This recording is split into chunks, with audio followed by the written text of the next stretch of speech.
महाभारत का युद्ध अचानक नहीं हुआ था, बल्कि यह कई पीढ़ियों से चले आ रहे अहंकार, अन्याय, ईर्ष्या और अधर्म का परिणाम था।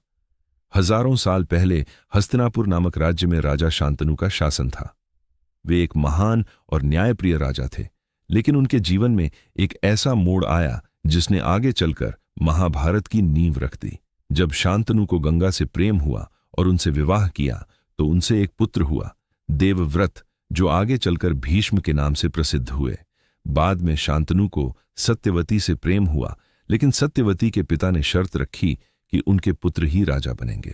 तब देवव्रत ने अपने पिता के प्रेम के लिए आजीवन ब्रह्मचर्य और सिंहासन त्याग की भयानक प्रतिज्ञा ली। उसी दिन से वे भीष्म कहलाए और यही त्याग आगे चलकर पूरे वंश के लिए एक निर्णायक कारण बना। समय बीता और हस्तिनापुर का सिंहासन धृतराष्ट्र और पांडु के बीच आया। धृतराष्ट्र जन्म से अंधे थे, इसलिए पांडु को राजा बनाया गया।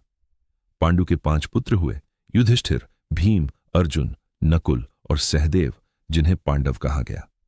वहीं धृतराष्ट्र के 100 पुत्र हुए, जिनमें सबसे बड़ा था दुर्योधन।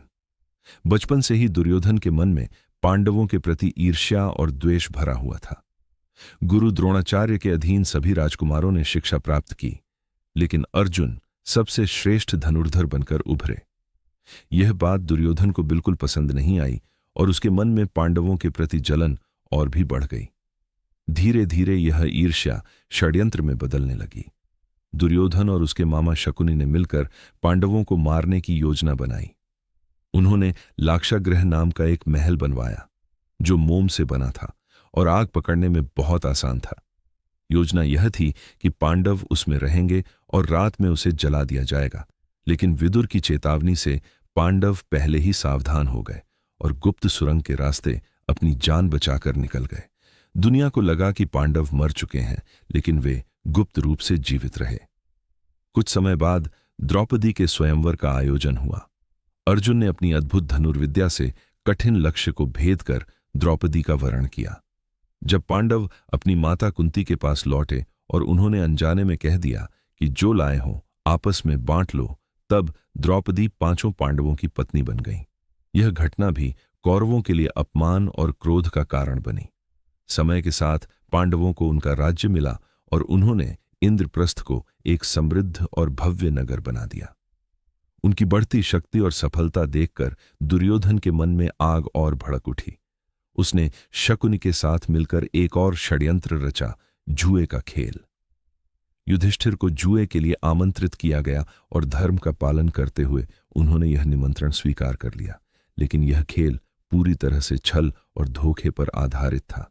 शकुनी की चालों में फंसकर युधिष्ठिर एक एक करके सब कुछ हारते चले गए, अपना राज्य, अपने भाई, स्वयं को और अंत में द्रौपदी को भी। इसके बाद सभा में द्रौपदी का अपमान किया गया। दुर्योधन के आदेश पर दुशासन ने द्रौपदी का चीरहरण करने का प्रयास किया, लेकिन द्रौपदी ने भगवान श्री कृष्ण को पुकारा और उनकी कृपा से उनकी लाज बच गई। यह घटना महाभारत के युद्ध का सबसे बड़ा कारण बनी, क्योंकि इसने पांडवों के हृदय में प्रतिशोध की आग जला दी और अधर्म की पराकाष्ठा को दिखाया। इसके बाद पांडवों को 13 वर्षों का वनवास दिया गया, जिसमें 12 वर्ष वन में और 1 वर्ष अज्ञातवास में बिताना था।